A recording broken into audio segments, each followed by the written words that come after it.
안녕하십니까. 스탁과 스토리, 수다가 있는 수요일 김기수의 돌직구타임 M10W 김기수입니다. 인사드리겠습니다. 자, 오늘은 블랙핑크의 날이었죠. 엔터와 문화 콘텐츠 그리고 전자결제 이런 쪽에 낙폭이 과대했었던 섹터의 종목 부분들이 시세를 내는 상황이었고, 시세의 중심이라고 할 수 있는 주도 섹터가 없기 때문에 체감으로 느끼는 지수의 흐름은 제한적이었다라고 보시면 되겠습니다. 자, 우리나라 주식 계좌, 그러니까 활동 계좌를 이야기를 하는데, 활동 계좌라고 하는 것은 10만 원 이상의 주식 잔고를 가지고 매매를 한 경우지요. 올 들어 500만 개가 증가하면서 주식 계좌 수가 6,870만 개.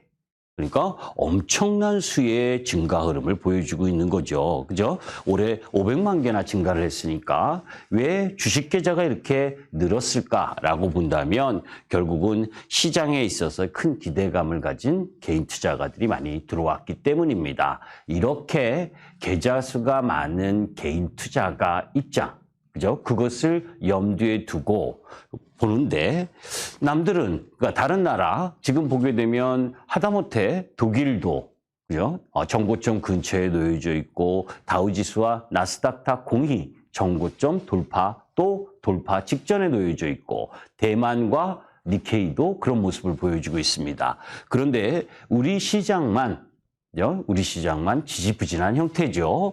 뭐 여러 가지 이유가 있겠지만 사실 이 대주주 주식 양도소득세 기준 부분, 뭐 여러분들이 이건 다 알고 계시잖아요. 그런데 이 부분에 있어서 10억에서 50억까지 이 기준을 좀 완화하는 부분, 이게 이제 야당 반대, 부자 감세라는 부분, 뭐 한 7천여 명 때문에 이걸 하느냐라고 무산위기에 지금 놓여져 있습니다. 그런데 중요한 건 이런 부분이죠. 연말만 되면, 12월 말만 되면, 그죠? 한번 다 매도했다가, 그 다음 내년 초에 다시 사는 이 악순환의 고리. 이건 누구 좋은 건가요? 증권사 수수료 좋은 거죠? 그거 외에는 대주주가 뭐 10억 이상의 대주주가 매도하는 부분에 있어서 소액 주주는 그것에 대한 고통을 일정 정도 감내해야 되고, 또 대주주는 12월 말에 팔았다가 1월에 다시 사는 이런 넌센스를 언제까지 바라봐야 되는지 참 아쉽습니다. 자, 그런 가운데에서 제가 지난주 공매도 계산안과 관련된 일정 정도 이야기를 했었습니다. 그죠? 그 계산안과 관련된 내용들은 여러분들이 다 알고 계실 거고, 그런데 제가 비교를 들면서 이런 이야기를 했죠. 누가 공매도를 같이 열심히 치자고 계산하자라고 이야기를 했습니까? 그죠? 뭐 공부 안 하는 쪽으로 전부 다 붙잡아서 끌고 내려오는 거, 그것이 평등한 개념 아니잖아요. 중요한 건 사실 제한적 공매도 라인 부분에 있어서 일정 정도 개선의 핑계를 대고 진행해가지고 이후에 내년 전면 공매도를 실시하게 된다면 이건 개선이 아니고, 그죠? 불길한, 그죠? 계악이 될 수 있다라는 부분입니다. 왜 그런 거 하니? 공매도 공청회 부분죠? 쭉 놓여져 있습니다. 그죠? 그 분들 중에 최근에 공매도 개선안, 이 부분에 찬성하는 사람이 7명. 그죠? 그리고 반대하는 입장인 인원은 2명. 이렇게 불공평하게 모아놓고 이야기를 하면 불공정한 개선안이 나올 수밖에 없잖아요. 그죠? 우리 공매도 개선의 가장 기본적인 목적은 기관과 외국인의 입장이 아닌 개인 투자가의 입장에서 맞춰져야 되고, 공매도는 예외적으로 허용해야 되는 거지, 공매도를 열심히 하자고, 같이 평등하게 열심히 하자고 개선하는 방향이 아닌 겁니다. 개인들의 입장을 분명히 이해하셨으면 좋겠습니다. 자, 잠시 후에 김기수 돌직구 타임을 시작하도록 하겠습니다.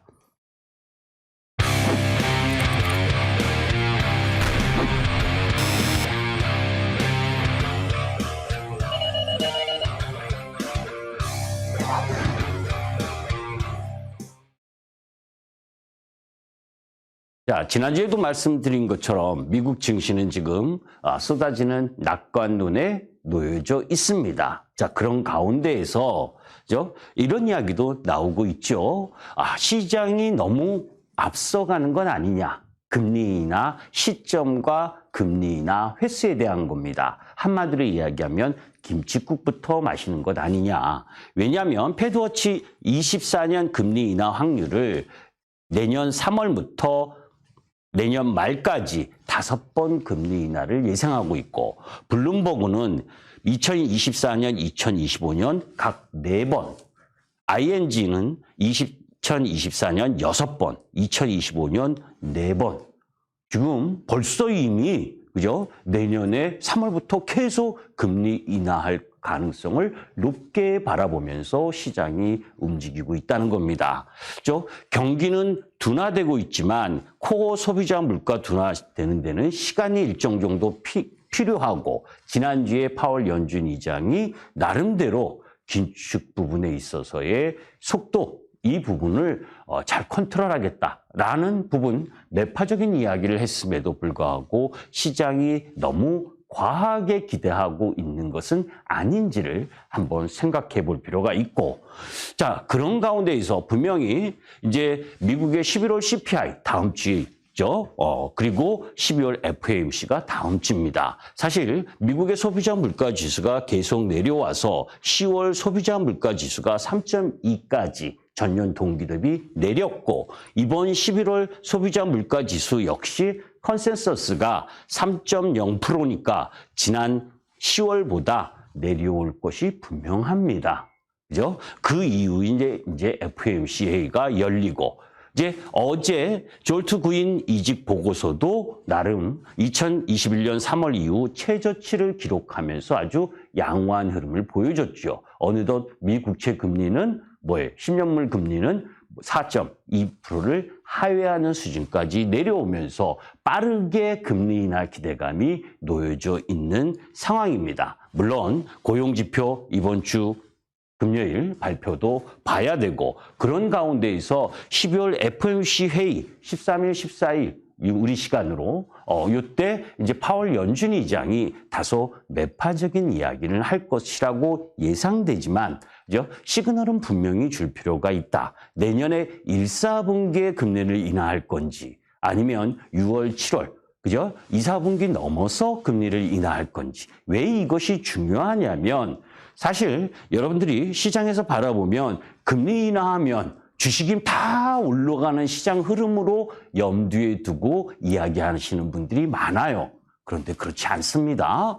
자, 연준 기준금리 인하 이후 초기 S&P 지수와 코스피, 그죠? 2008년을 제외하고 그때는 리만 브라더스라는 재무적 위험이 놓여져 있었으니까 2000년도에 기준금리 인하, 요 당시에 보게 되면 나스닥 33%, 코스피 15% 조정을 보였었던 때도 있습니다. 그리고 각 2019년이나 2020년 이때도 10%대 조정을 보인 적이 있어요. 그러니까 무슨 이야기를 하냐면 금리 인하가 주식시장에 엄청나게 좋은 재료, 이렇게만 받아들이시면 안 된다는 거죠. 왜냐하면 금리 인하를 한다는 건 실질적으로 이 고금리 부작용에 의해서 경기가 침체되는 흐름을 막기 위해서 금리 인하를 서서히 시작을 하는데, 그죠? 그 금리 인하를 한다는 건 결국 시장이, 경기가, 소비가 둔화되니까 기업의 실적이 악화가 되고, 그 악화된 부분이 증시 하락으로 가면서 금리 인하 사이클에 진입하는 겁니다. 그래서 처음 금리하는 타이밍 부분, 이 시점이 어느냐에 따라서, 언제냐에 따라서 그 금리 인하 시점이 처음 진행되는 부분에 있어서는 오히려 시장이 안 좋을 수 있고, 그래서 저는 내년 1, 4분기 후반 이 정도가 시장의 부담으로 진행될 수 있다라고 지금은 생각을 하고 있는데, 그죠? 그 금리 인하 시점이 정확히 언제냐? 그것도 함께 여러분들이 보셔야 되고, 이후에, 그죠? 이 돌직구 이후에 조금 더 자세하게, 그래서 관련 섹터의 공략을 어떻게 갖고 가는 것이 좋은지에 대해서는 그때 말씀드리도록 하겠습니다. 자, 그런 가운데에서 어제 무디스가 중국의 신용등급 전망을 안정적에서 부정적으로 바꿨습니다. 그죠? 하향했죠. 그죠? 2016년 무디스와 S&P 부분 전망. 그죠? 그리고 2023년 지금 무디스가 A1에서 안정적에서 부정적으로 바꾼 부분. 사실 우리가 알고 있잖아요. 뭐 헝다그룹 사태나 비구이안이나 청년 실업률이나 그리고 유령 도시 뭐 할 거 없이 중국이 지금 총체적 난국 그런 가운데에서 지방정부 경기 부양을 하기 위해서 지방정부에게 과대하게 재정 지원을 하고 있고 이런 모든 것들이 중국의 위험 부분에 노출되는 거고 그래서 여러분들 글로벌 증시가 다 오르는데 유독 안 오르는 게 어딥니까? 홍콩하고 중국이잖아요. 그죠?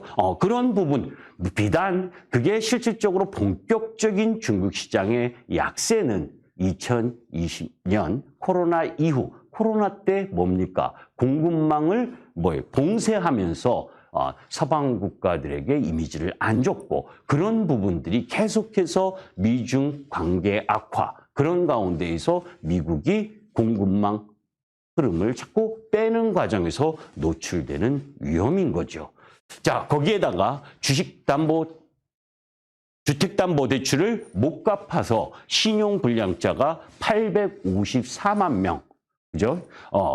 이 신불자 숫자가 4년 새 50% 급증하는 흐름을 보여준 거. 그게 부동산 시장 침체 원인, 가계 부채의 증가, GDP 64%까지 증가한 부분. 이런 부분들이 중국이 쉽게 헤어나오지 못하는 상황에 노출된 거죠. 그런 가운데에서 중국 폐렴, 이건 여러분들이 지난 일주일 동안 뉴스를 많이 들으셨을 거니까 그죠? 넘어가도록 하고 그런 흐름 부분들이 놓여져 있습니다.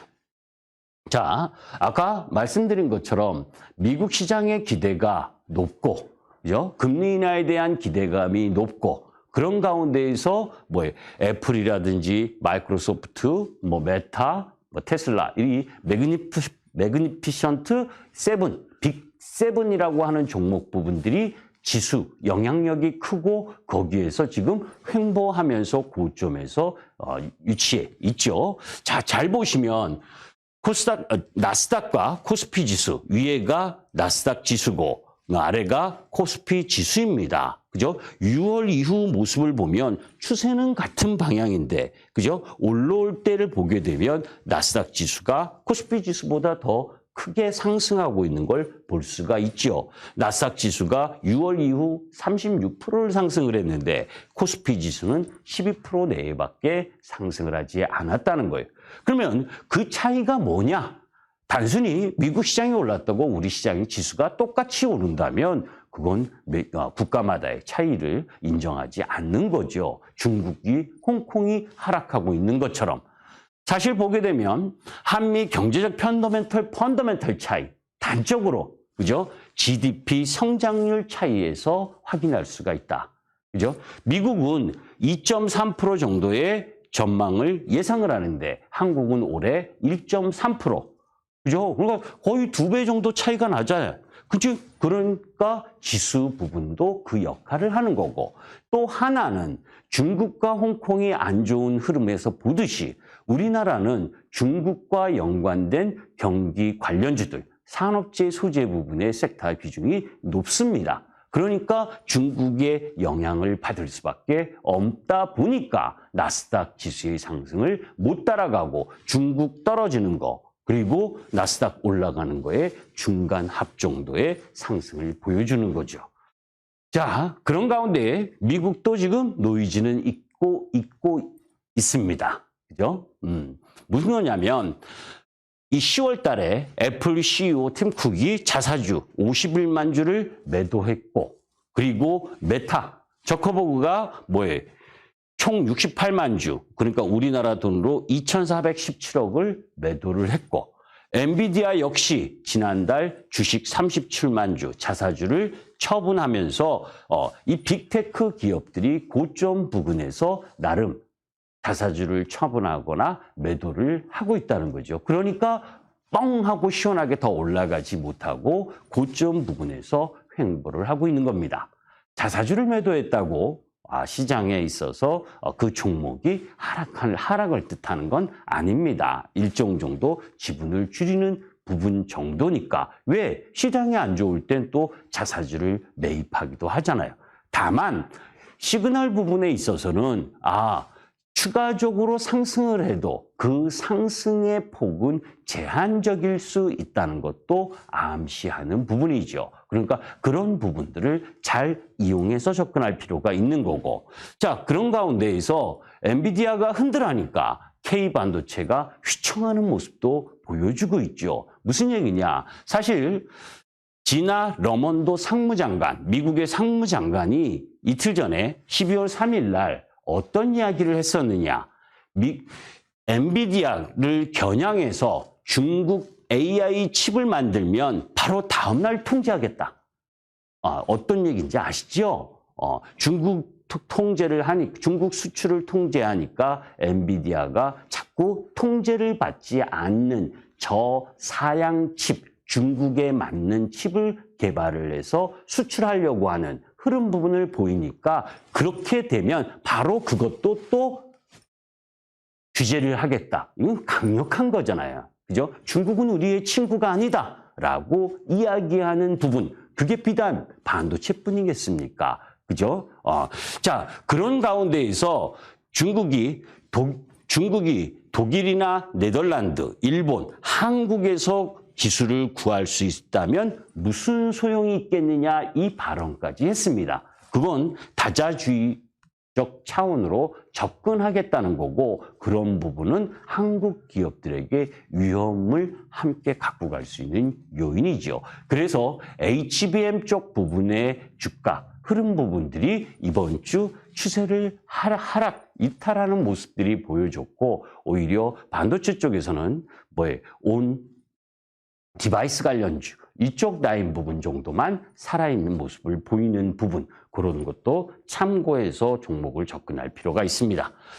자, 방산과 관련된 부분에 있어서의 종목 부분들이 양호한 실적 흐름 부분들을 보여주는데 시세는 제대로 내고 있지 못하죠. 하나 에어로스페이스 정도만 시세를 내고 있는데 일단 청군과 관련돼서 루마니아 대공 미사일 사업에 출사표를 던진 LIG 넥슨과 하나 시스템도 상대 국가들 미국이라든지 프랑스, 이스라엘 기업들에 비해서 가성비가 좋고 납기도 경쟁사보다 월등한 흐름들을 염두에 둔다면 한번 관심 가져볼 만하다라는 말씀을 드립니다. 자, 그런 가운데에서 지난주 금요일 날 핵폭탄을 맞았었죠. 난데없이 어느 경제방송에서 단독이다라는 기사를 내면서 GM의 이 초강수 합작 지분 50%인데 85%의 배당을 요구했다는 것 때문에 지난주 금요일 날 완성셀 업체뿐만이 아니라 2차 전지 섹터가 많이 떨어졌습니다. 자, 합작 공장 부분들 삼성 SDI나 LG엔솔이나 SKU나 다 관련이 있고 AMPC 첨단 세 공제 이 보조금 부분에 있어서 현지 생산 판매한 배터리 셀당 35달러, 모듈당 10달러의 보조금을 받는데 LG엔솔의 경우에는 영업이익의 23% 정도인 4,267억 원을 수혜를 받고 있었어요. 파나소닉이 고객사와 지분 비율대로 50대 50으로 나누는 흐름을 보였다면 이 부분 85%는 너무 심한 거다. 그런데 저는 기사를 보면서 조금 아쉬운 부분이 있습니다. 우리 대한민국 기자분들 기사를 쓰시면 그죠? 그것이 누구를 통해서 나온 이야기인지는 그 기사 내용에 있어야 되는 것 아닙니까? GM 관계자라든지 누구라든지 이런 출처를 명확하게 좀 해줬으면 좋겠다라는 이야기를 합니다. 자, 그런 가운데 조금 전 이야기는 장 초반이었고 그리고 장 마감 이후에 에코프로비엠이 삼성 SDI로부터 대형 수주를 받았다. 그죠? 그래서 2024년 1월 1일부터 2028년 12월 31일까지 약 44조 원 규모. 그렇지 않아도 지금 리튬 가격 박살나고 양극재 가격 하향하는 부분에 지금 가격으로 44조 원이면 엄청난 규모죠. 물론 에코프로비엠이 2021년부터 삼성 SDI에 하이니켈 양극재를 공급하기 시작을 했었기 때문에 그 물량 부분에서의 대체 물량도 일정 정도 있을 수 있습니다. 그러나 거래 상대방에 대한 부분들이 명확하게 공시되지 않은 상황에서 단정 지을 수는 없죠. 또 행여나 BMW 향 이쪽으로 판매되는 부분일 수도 있는 거잖아요. 규모 부분이 크니까. 이렇게 44조 원 규모의 수주 공시가 나왔는데 우리 대한민국 애널리스트들 특히 아시죠? 유진투자증권, 하이투자증권 할 거 없이 대부분은 수주 공시 받아도 목표가 하향. 그죠? 참 아이러니할 수밖에 없습니다. 자, 그러면 양극재 기업 캐파시티를 한번 볼 필요가 있습니다. 에코프로비엠 지금 제일 2023년 기준 에코프로비엠 부분이 양극재 부분에서 19만 톤 캐파인데 2025년에 42만 톤, 2026년에 55만 톤 거의 확정적인 부분입니다. 그죠? 그러니까 이 캐파만큼 수주를 받으면서 갈 가능성이 높다는 것도 볼 필요가 있죠.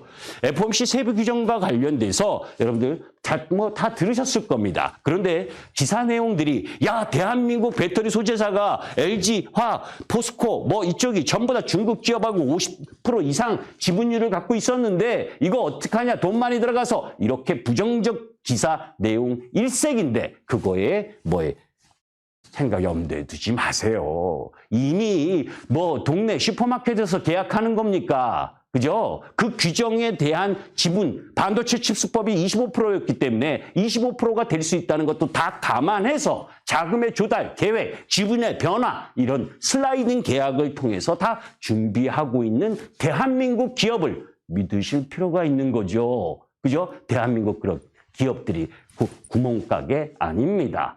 자, 미국 11월 대선 불확실성 이것도 제가 몇 번 이야기를 했지만 자, 미시간, 조지아, 애리조나, 오하이오, 인디애나, 테네시, 켄터키 이 중 대부분이 공화당 우세 지역입니다.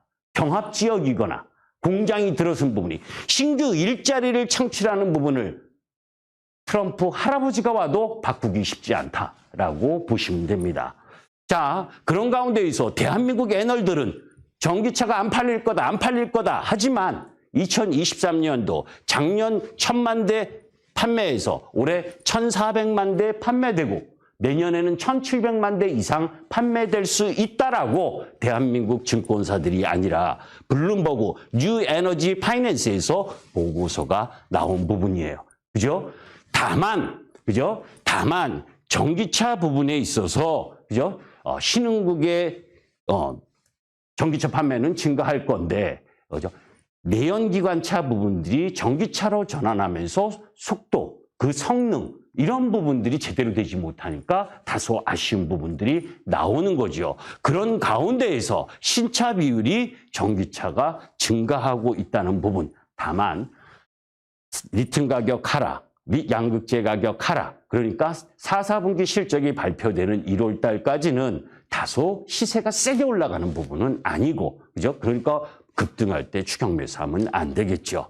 자, 이런 부분입니다. 자, 잠시 후에 바쁘게 이야기를 했지만 아까 말씀드린 것처럼 금리 인하 기대 속에서 어떻게 섹터 전략을 갖고 가는 것이 좋은지와 관련돼서 여러분들께 말씀을 드리도록 하겠습니다. MTN 밴드 김기수를 클릭하시고 들어오시면 6시 10분부터 여러분들과 함께 할 수 있습니다. 감사합니다. 김기수였습니다.